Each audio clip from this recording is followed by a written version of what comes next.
I want to share with you a storytelling formula that me and my partner on Sewn have come up with to tell stories when we're out shooting documentaries. But this kind of storytelling formula can go through basically any story at any level.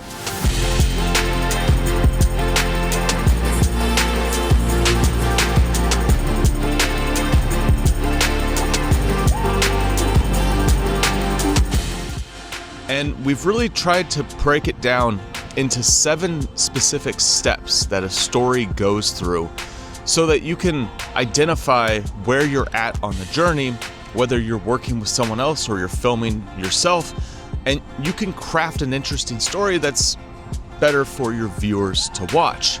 Now, I'm not in my studio, obviously. I'm sitting on a rooftop in Hollywood because I've been on a production with client work for almost 3 weeks now. So I have been just kind of living the Hollywood lifestyle, going to a studio, shooting all day, coming back to an Airbnb, sleeping, doing that again. And so my time has been very limited with my YouTube content. But I do have this kind of cool rooftop, as you can see here. And if I wake up early enough, then I can come up here and shoot for a little bit. So we're gonna talk about storytelling. But before I get into the 7-step formula or the 7-step framework, I want to tell you a story. And this is, a transformation that's happened for me, and it's taken a long time to get to this point. And it has to do with Sewn and just my involvement with Sewn and becoming an adventure filmmaker, adventure documentary filmmaker. But let's go back to the beginning. So when I was in college, I went to Occidental College, which is a small school here in LA. There was a film program. We had like 50-something kids in this film program. Like, it was pretty small. My class size was like 10 to 12 in most of my classes. But the main professor really focused on documentary. Back then, I wanted to do like horror films. I wanted to do like big budget blockbusters. Like, that was my goal coming to LA.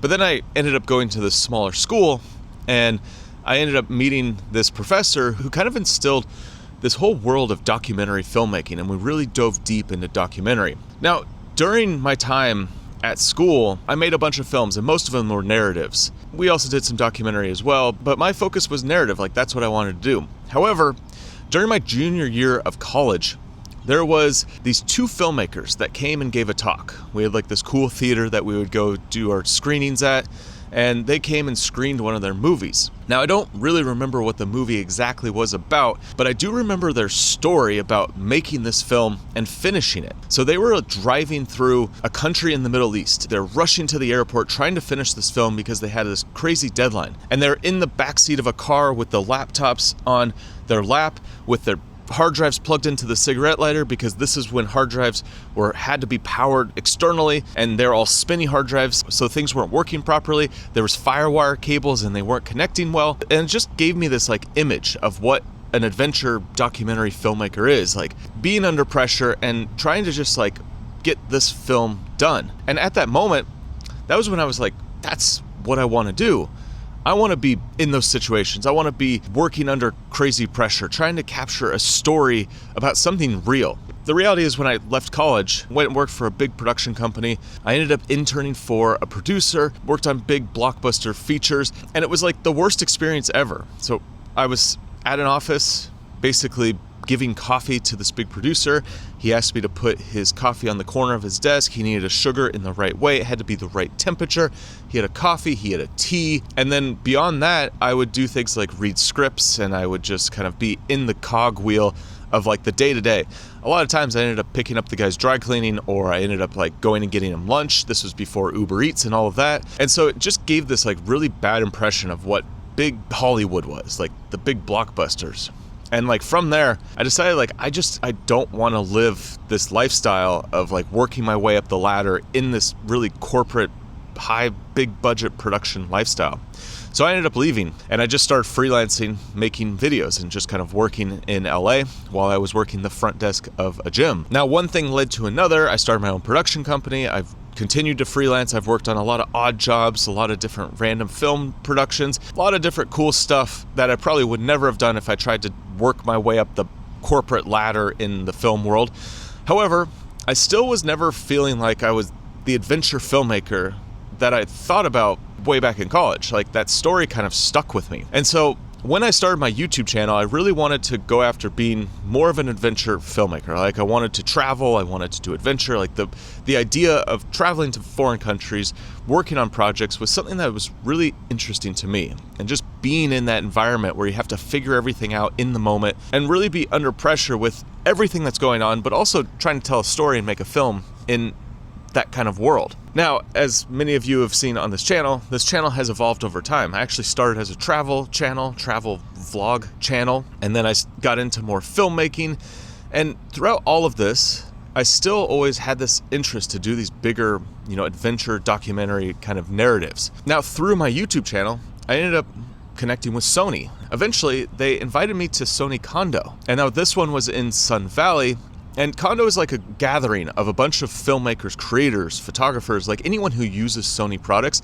They bring a bunch of them together, and they kind of have this event where they usually announce a new camera or something like that, but also it's like a great opportunity to get feedback directly from creators. Now, when I was at Kondo, there's obviously like the group of YouTubers that hang out, but then there's all these other filmmakers and creators. And I made it my goal that first Kondo to just not stick with the people I knew directly, but actually like try to make conversations with all these other creators, because there's cool filmmakers, there's cool creators, there's cool photographers, like all walks of life. It's not just YouTubers, even if like when you see Kondo videos here on YouTube, feels like a YouTuber meetup.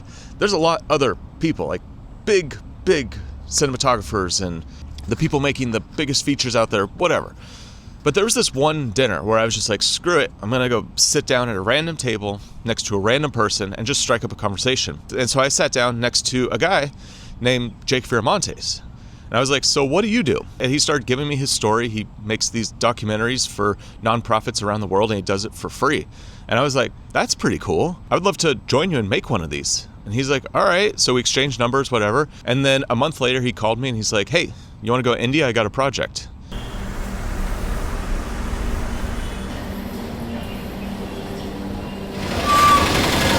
Woke up just right in it. Like, yeah. Where are we going first? We're going to the elementary school, so we're going to go see where they're going to teach a bunch of kids, some lessons. And next thing I know it, I'm on a plane to India, shooting this adventure documentary for a nonprofit that needed this film made. And it was a wild experience just in everything that happened. There were so many things that went well, there were so many things that went wrong, and it was just like a constant problem-solving trip where we were just trying to figure out how to tell the story of Apayama and her community with this language barrier and all the other issues that come in with trying to go and film a documentary in a foreign country. And now, in the end of the trip, we were driving to the airport. We were trying to make our flight. And the last thing we needed to do was we really needed to get the translation of what Apayama was saying, the main character. And so we had Raja in the car with us, translating everything she said on camera. And that's when I was sitting there filming Jake and Raja, doing this translation on their laptop as we're speeding towards the airport, that it really like just clicked. And I was like, this is it. This is that moment. Me and Jake are those filmmakers that I aspired to be back in college. We're doing basically the same thing as they're doing, trying to get this film done, trying to get going, trying to get to the airport. And it just dawned on me, like, I've now become that adventure filmmaker that I saw back in college. So that's the story of Sewn. And from there, it just kind of kept going. And eventually I came on as a co-founder with Jake. And now we're making these documentaries, sending filmmakers around the world to shoot these documentaries. Sometimes me and Jake are going as well.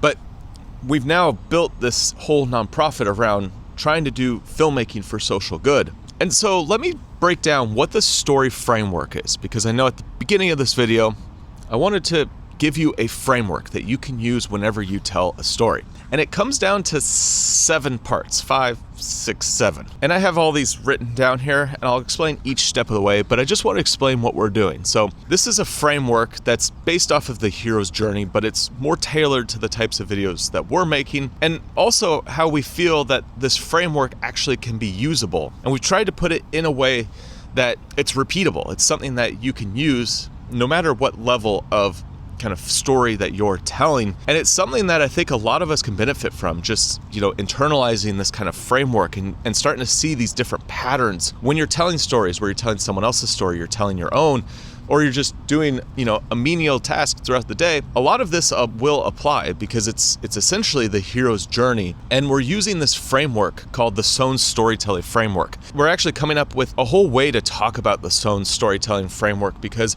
it's something that we want to share. It's something that's really powerful for us in the way that we tell stories. And we know that everyone else can benefit from these as well. So the 7 steps of the Sohn storytelling framework is 1, the loop. 2nd's the leap. 3rd is external battles. 4th is internal battles. 5th is the surrender. 6th is the new self. And 7th is the radiance. And we put these kind of like names to it. It's a little bit work in progress still. And part of the reason I'm making this video is just so I can start talking about this more and start using it more in the way that we talk about story. And we're going to be evolving this a little bit, but I think the more that we could just like have these conversations where we talk about the storytelling formula, the storytelling framework, the more solidified we get this. But this is where we're at right now. And I'll do follow-up videos, down the road as we start developing this more and more and using it more and more. And obviously, if you guys use this framework as well, I'd love to hear from you. But let me dig into it. So the first stage of your story is called the loop. And this is where you're kind of just caught in that loop. You're doing the same thing day in, day out. And you like desire for something else. Like desire is a big part of this. I did a whole video on desire. But the loop is when you're kind of just caught in that, everyday life, like the same thing again and again. And when I tie this back to the story that I told you earlier, this was me like getting into the film industry and just kind of doing this, the same thing. I was freelancing. I was kind of like working on commercials. I was working on, whatever projects came my way, but I still had this desire to be this adventure filmmaker. It just wasn't happening. So you're kind of in that just grind of life, but you desire something different. That's the kind of stage of a story you call the loop. And a lot of times when you're trying to tell an interesting story, you're taking someone from the loop and they're like going off on this journey, the hero's journey. They're like leaving. They have this desire and they take off to go in a different direction. So interesting characters, whether it's you or someone else, are someone that is in this loop and they want to go and do something different, or they've already done that and you're just telling their story how they went from this loop till, they've actually achieved or not achieved the thing that they went for. So you could think of that loop as like the beginning, just the constant slog of life, the kind of same thing day in, day out. And then the second part of this framework is the leap. So that's when something happens. In storytelling, traditionally, you could call this like the inciting incident, or, something to the point where you go from the loop into this new path, this new journey. So the leap, the way that we're talking about it, is like either you make the choice to do something different or go in a new path, or something forces you to go in a new path. So for me, the leap was when I went and sat down at a table and started talking to Jake. And I had this moment where I was like, can I do one of these projects with you? That moment, not only was I given an option to go do something different, but also it was that choice that I made to say like, I want to go do something different. Basically, this decision, whether yours or not, breaks the cycle. The cycle is that loop. It's just the endless again and again and again. And the leap is something that propels you or your character into uncharted territory. Now, we get into external battles and internal battles, and these two can be interchanged because when you're going towards a goal, when you have this desire and you're trying to do something, there's going to be things pushing you back. Now, a lot of times when you're actually making a story, like a visual story, like a documentary or a vlog or something like that, a lot of your film, a lot of your video is going to be in the external battles and the internal battles. In the story I told you earlier, I didn't really dig deep into that because it was more of like about this change, this transformation from the loop to, what we're calling now the radiance, and I'll get to that in a minute. But a lot of times when you're making a video, the interesting stuff is that journey and all the setbacks, all the things that are standing in your way. So the external battles are physical things. So say you're climbing a mountain. Well, the external battles would be, the weather or, the rock fall coming. It could be the crazy terrain that you're going to encounter, or like maybe there's bears or mountain lions, like everything that's pushing you away from getting to that goal of climbing a mountain. oftentimes we come back to telling stories about climbing mountains because it's just so visually rich in understanding this entire trajectory of the hero's journey. Because the beginning, you want to climb this mountain, you have this desire, you're in life. At the end, you get to the summit, you're successful, whatever. So just kind of thinking as a mountain climb for this journey really does help. So the external battles are the things that physically don't allow you to get towards your goal. Now the internal battles are the things that are inside you. So you could have limiting beliefs, you could have fear, like you could be worried about what's coming and you don't want to keep pushing forward. Something could be uncomfortable, like you're pulling yourself out of your normal life, your loop, and it doesn't feel right to kind of like go down this path. Like you might be fearful in some ways, and you might have some self-doubt along the way. Like you might just think that you're not worthy or you got imposter syndrome. Like whatever it is internally, that is a battle that you're going through, or your character is going through. And these external and internal battles make for a very interesting story. Like as you're filming a video, as you're crafting your story and telling your narrative, these are the things that are like roadblocks that keep you from getting to that goal. And the internal battle are the things that are inside that are telling you that you're going to quit. So, you're not worthy for this goal that you're heading towards, or, you don't deserve this, or things like that you're telling yourself. So you kind of play around with these internal battles and external battles. And a lot of times in a video, you'll see that like this is like a big chunk of the film. It's like all of these things that are pushing you away from achieving that goal. You're kind of going through these internal and external battles, and that's what makes something interesting to watch. Now, number 5, we were originally calling the surrender, and it just dawned on me that we've already changed the name of this. Now we're calling it the death and rebirth.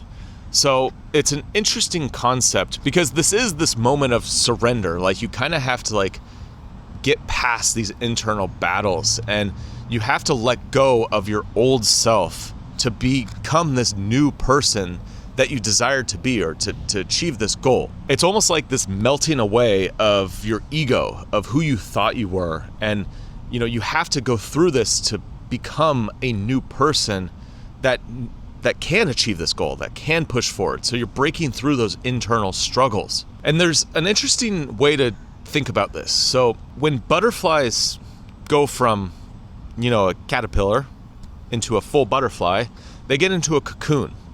Now, in the cocoon, there's this like process that happens that they actually physically change, like they become something completely different within that cocoon. And that process, they're basically shedding their old self and becoming this new butterfly. And it's a good kind of analogy to think about this, because you're really just like stripping away everything that was you before you went on this journey. And when you finally are able to surrender and go through and figure out how to break through all these limiting beliefs, you become a new person, or your character becomes a new person. And it's almost like the necessary undoing to become this new self. And so that's why we're calling it death and rebirth. You're going through a death of that old self, and you're becoming something new that's going to push forward and achieve this goal. And that's when we get to the section called the new self. So you're on the other side. You've achieved your goal. You've pushed through all of your internal battles, your external battles, and you've won. You achieved the goal. If you're on the mountain, maybe you reached the peak. In the story that we were talking about earlier, when I, became this adventure filmmaker, it was that moment where I was actually in India, in the car, trying to finish this film that was like, boom, I am now that adventure filmmaker. And it was like this complete switch of identity where it doesn't feel like I'm just an imposter, like making videos of trying to travel the world and become this adventure filmmaker. Like I actually realized in that moment that I was doing exactly what I saw as the quote unquote adventure documentary filmmaker way back in college. And you could see that like stories sometimes will take decades to happen. It's not necessarily something that happens immediate. Whereas some of these stories, it might be within like a day, a week, a month. Like this framework really can apply to any story at any level. And yeah, sometimes it does take a long time to go from the loop into the final stage, which we'll talk about in a second. But this new self is that moment where it all comes together and you're coming out of the cocoon. You've become something new. It's almost like it's not just a change, but it's an embodiment. It's like a new person, a new thing that has emerged, and you're on the other side of it. And that's when we get to a really interesting part. And this is called the radiance, because going through this story is great. And being able to, have a desire and achieve the goal and go through the entire process and becoming, a different person on the other side, like, this is all well and good. But the 7th step is really what makes an impact in the world. And it's something that we're focusing on, because these stories, when you tell them in this way, can have an impact on you, can have an impact on the people watching, the people listening, the people, viewing, whatever. And so that's where the radiance comes in. What happens after the story? Well, you start to become a beacon, an inspiration for others who want to go on this path, or others who have a similar journey that they want to go on. Your story holds a sense of hope. And in the end, you become a guide, and you become that person that other people aspire to be, or at least the story becomes inspirational for someone to take a step in their own life, take their own leap. And you might be the one that helps them drive them from that loop to go on a leap. So by you telling a story, or by you telling someone else's story, that's an element of this radiance where we're taking the story that's, personal to the person or to you, and you're externalizing it and you're sharing it with the world, and you're using the power of this story to be able to inspire others to take chances, to go out and do something different, to get beyond the loop and take that leap and put themselves in an uncomfortable situation and have these battles so that they can go on their own journey and have their own transformations, become their own new self, so that they can go inspire others. And you can kind of see how this whole framework ends up becoming a loop in itself, because when you go through this, it's this flywheel where you're continually creating these stories and you're telling these stories. It's inspiring other people to tell stories, to create stories and go on their own journeys. And it's not only like a storytelling framework, this is just a framework for life in general. And like, as you're hearing these 7 steps, I'm sure there's something in your life where you could say, oh, I'm stuck in the loop right now. Yeah, I have this desire, I want to change. Maybe it's, here on YouTube, like maybe you're wanting to become a YouTuber and make videos here on YouTube, but you haven't taken that leap yet. You have this desire, but you haven't taken that leap. You're stuck in the loop doing the same thing day in, day out, consuming a lot of content, consuming a lot of how-to content even. And you're like, wait, but I actually want to do that.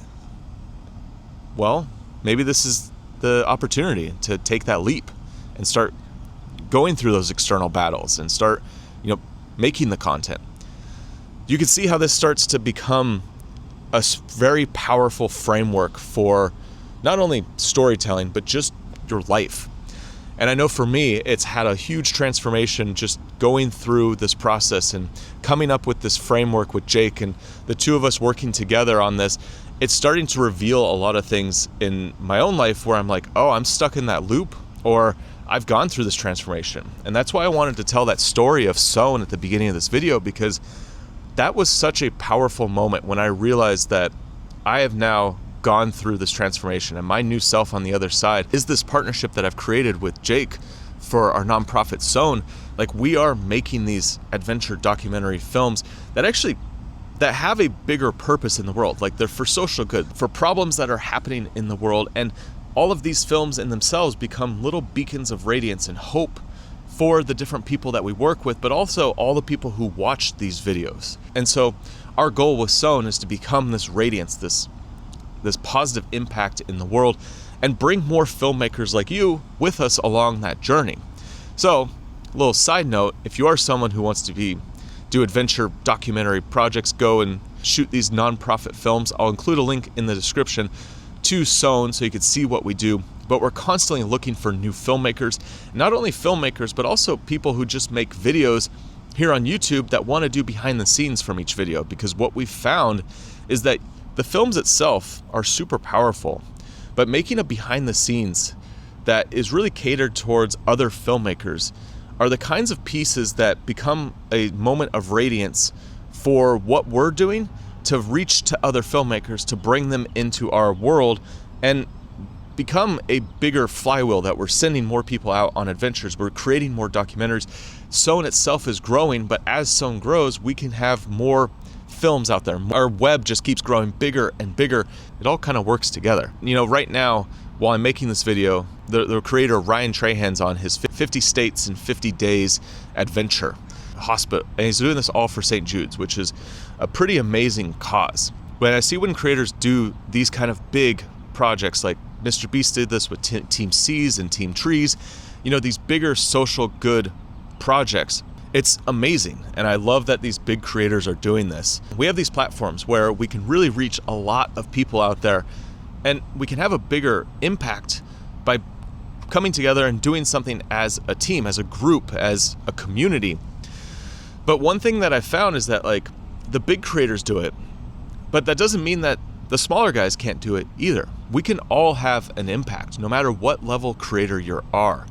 And so, you know, we could see that they're raising millions of dollars for St. Jude's, which is a pretty cool thing. But as filmmakers, as creators, even if you have a small channel, you can also have an impact. And what we found is through doing our films with Sone, even though we're not getting millions of views per video, every piece of content that we produce ends up having reach out there into the world.